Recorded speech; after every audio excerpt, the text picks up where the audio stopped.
So this is my tutorial for making fake branches. I start out with dowel rod, use a bunch of different sizes. I cut a little V groove in the in it, and I use a stick or something little to force the glue in there. And then what you'll do is kind of flex it together to get a bend in the wood. Now this one, just like that, it broke. No big deal. This works just the same. I just put a little more glue on it and then put it back together. And then I use masking tape to actually hold the two pieces together until it dries. And then I'll peel the tape off before I cover it with epoxy in the next step. So you just continue with your dowel rods. You can use different sizes. This one's just kind of an example. I'm just kind of showing you what how it works.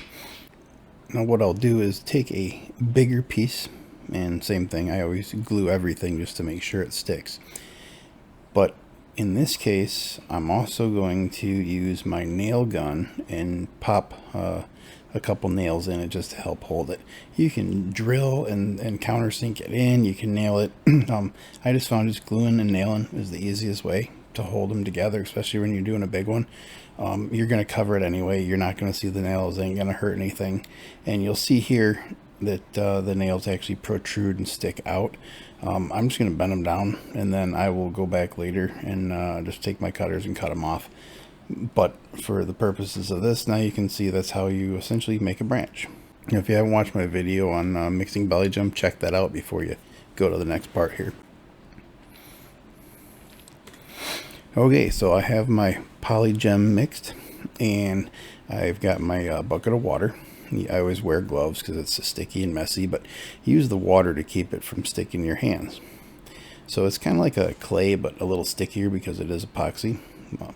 What you do is you just start sticking it and working it out. It spreads quite a bit, but you don't want to get it too thin because you're going to texture it. And if they texture it real thin, you're going to have a lot of bare spots in between. So you start working it, spreading it out. I keep it, my hands wet, lets it slide a lot easier and smoother. And then you can actually go back with a little bit of water to smooth it out after as well, to get bumps and stuff out of it. But it's really just sticking it on and covering it. Now, as I get an area covered, there's no set amount, but as I get an area covered, I will take and start texturing that area. You don't want it to get too dry.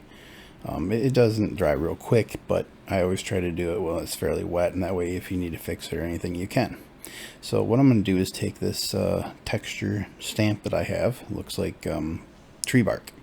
I'm going to get it wet because I don't want it to stick, the same as my gloves, don't want it to stick to the epoxy. And you're essentially just rolling it around it. I'm going to smooth it in there and stamp it, and that gives you your tree bark texture.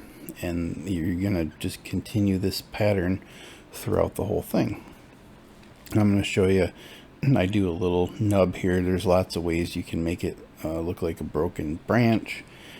You can try and do circles, but it's tough to do. So what I do with these is I'll usually fold up the edges just a little bit, like the bark is sticking out, flatten out the center, and I'll smooth it out and just kind of give it that effect of like a broken branch. You can do spots that are smooth where the bark's broken away. I'll actually do a how-to on that eventually as well here to add on to this, but for the most part, that's all it is. It's just pushing it on there, smoothing it out, texturing it, and then you can go back over it, and any spots you missed you can hit with the stamp or clean them up, and it's really about all there is to it. It's a lot easier than it looks. And then once it cures for 24 hours, then we can start painting it. So for painting, I use Ecos paints. It is a zero VOC paint. They're safe. They actually make a pet paint, so check them out. That's all I use for painting anymore. So when I start out painting, I always start with my darkest color first. It's real important. You can always go back later and fill it in, but I always start with a black or a dark gray or dark brown, the darkest color you can. And what I'm trying to do here is actually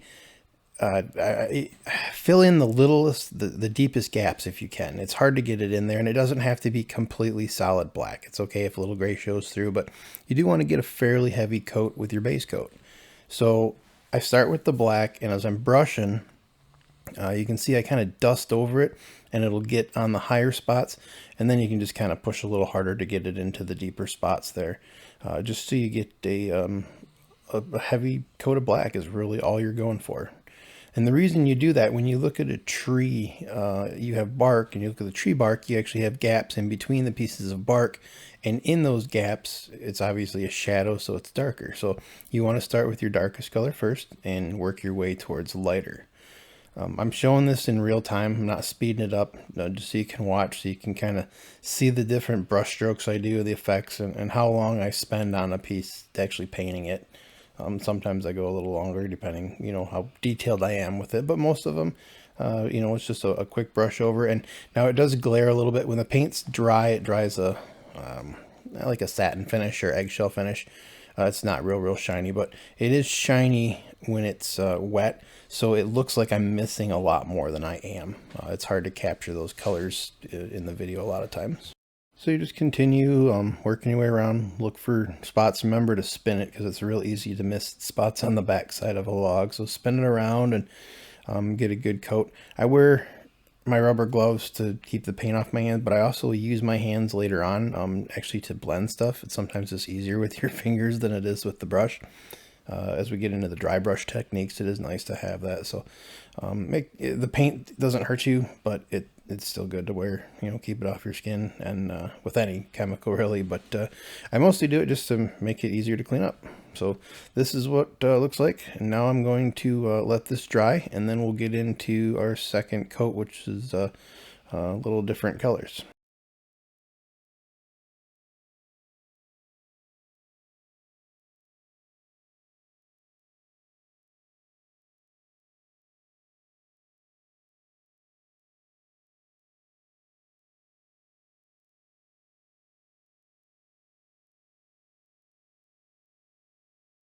All right, so now that the black coat has had time to dry, I'm going to start getting into some lighter colors. I'm going to do mixtures of grays and browns. With the Ecos paints, I mix a lot of my own, so I don't actually have names for these colors. So what I'll do is take one color and then I'll tint it lighter, make 3 or 4 gradients of a color. But here I'm using a dark gray, and then I have a little bit lighter gray, and then I have a tan. And what I'm doing, instead of pushing down hard with the brush like I was on the first coat, I'm just wiping over it. It's not quite a dry brush technique, but I'm just trying to hit the tops of the ridges, I guess. If you think of the texture as ridges and valleys, I'm trying to hit the higher spots of it. And what we're doing is lightening up the log. And it is hard to see it in the picture, but the darker black won't be covered up as much because it's in the deeper grooves. And I'm just kind of lightly dusting it. Now, when I start to get into the little bit more towards dry brushing, I'll just dab here and there. You can see me dab, and then I'll just kind of brush it around. I'm not keeping a lot of paint on my brush, even if it looks like it. I'm trying to keep it light, but all this is going to be blended in. You can always go back later with more black, or if you completely screw up, paint the whole thing black again, start from scratch. So you really can't mess this up. It's just a matter of finding the technique. I've done it enough now where it's just kind of second nature, and I just throw paint on it and get it covered, and then I go back and kind of touch it up when I'm done. Obviously the ends of the logs might be a little lighter, so I put some lighter there, and I'll go back and hit that a couple of times, through the painting process. I end up doing 3 or 4 coats and doing quite a few different colors in it. You can throw in, hints of a darker brown, lighter browns, grays, black. You can put a little bit of white into it. In nature, there is no real solid certain color, so everything's a little bit of every color. So don't be afraid to experiment and try different colors in there, and you'll see it's starting to look more and more realistic as you go.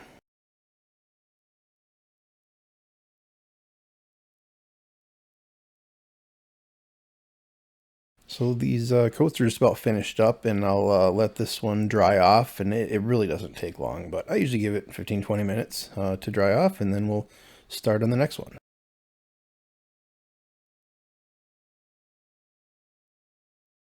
All right, so now we're on to our final coats. And what I did is this big mess on my plate here. I'm doing some other ones at the same time. So this is a mixture of a brown and a gray that I made. It's a little darker than the light colors. Like I said, you normally go dark to light, but sometimes I will go back with a little darker if it needs to be darkened up a little bit. And here I'm doing a dry brush. I'm very, very little paint. I'll kind of dab it in a few spots, and then I'll just do a quick brush over the top. I don't want to really color it. I'm more just kind of just tinting it, I guess, just doing a dry brush over it with the darker color to dark it up and give it some shadows and shades to it. And then we'll start going back with some different colors as soon as I get this this done here. But using the littlest amount of paint possible, doing like a dry brush on it, you end up not it doesn't take so long to dry. So now what I'm going to do is start out, and I poured it so like a mossy, almost an olive green, and I'm using a littler brush now. And this is where I'm really doing like a dry brush technique. I'm just kind of dabbing it and wiping it around. I'm not doing the whole thing. I'm just doing it in various pieces. And what this does is kind of gives it a little bit of a green tint. I want to kind of give it that mossy look, like it's been sitting around for a while and has a moss look to it, or an algae or whatever it is on it. So I'm just doing little dabs, and you can see here how I'm doing dabs, just dabbing it around. And then I'll do a brush. This is where you do the dry brush, and you're just kind of blending it. You're just kind of smearing it around and smushing around. Since there's so little paint, and the brush, even though it looks wet, is fairly dry, it's not really gonna color much. It just puts little bits on at a time. You can move around and do different spots. You want to do it kind of random. You don't want to, I mean, unless you want the whole thing to look mossy, you're just kind of doing some random spots around. And it gets, as you go, it gets easier. So I start using, once I get the this medium green, I actually have a darker green that I'm going to use as well. And then I'm using a light, almost a gecko, bright green, just teeny dabs of it. And you can actually even use a little bit of white in there too, to give the more texture to the moss, to give it kind of a depth. So I've got those three greens. The one is I think it's called Science Experiment that I use.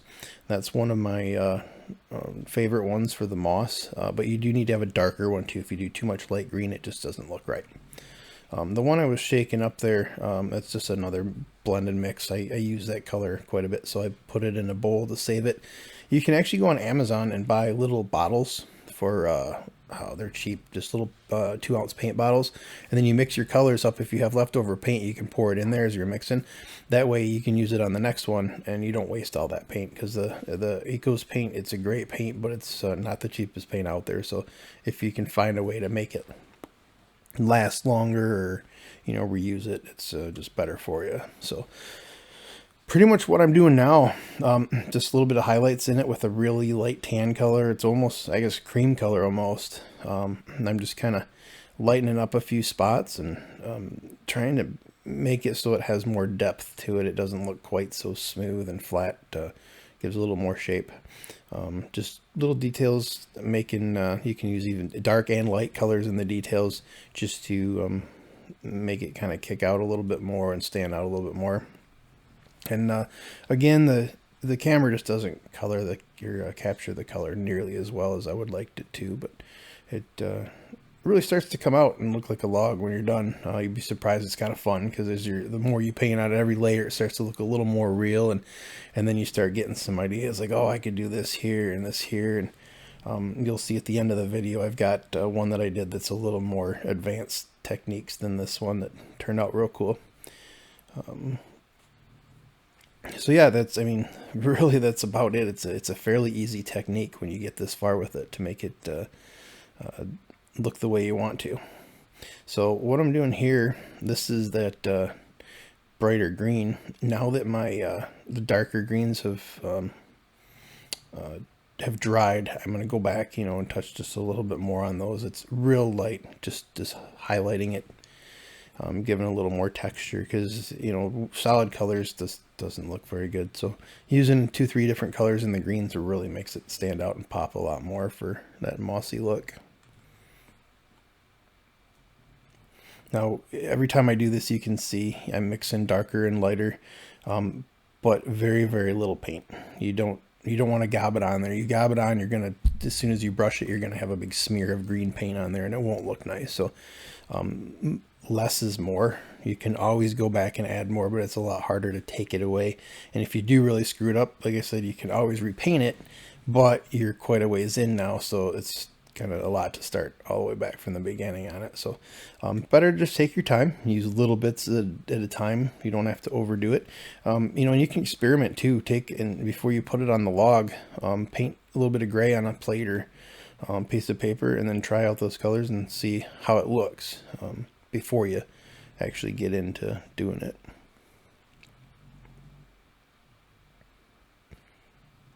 You know, none of this process is difficult. It's just time consuming, but I did I think all the painting in this, other than the waiting time, it was probably 15 minutes of painting.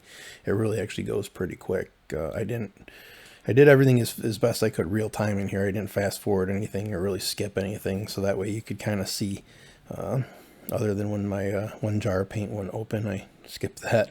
But I tried to do it to show you how long it actually takes. It doesn't take long to paint this, but just little details, little strokes, you know, blending it out, really trying to get a random pattern. You know, the more random it is, usually the better it looks in the end. You know, a few little details and stuff that I'm going to touch up here, but for the most part, it's got the look I want. And I'm going to see if I can find a way to show you the actual when it's done here. I'll put up a couple pictures too to show, hopefully show a little better what the mossy looks, or the moss looks like on there. It's really hard to show. For some reason, the video just doesn't like to pick up the details. It kind of washes everything out, makes it look gray. But in person, it actually looks like a real branch. I've had a couple people that were pretty surprised when I told them it wasn't real. And it's fairly inexpensive to make and not very hard to make. A little bit of practice and you can really make them look good. Now, before I said less is more, and when I said that, I meant paint. Less paint is more, but more details actually make it stand out a little bit more as well. So don't be afraid to get those details in there.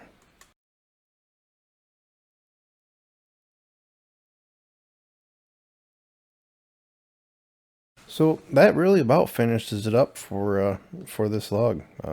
Turned out pretty much exactly how I wanted it to.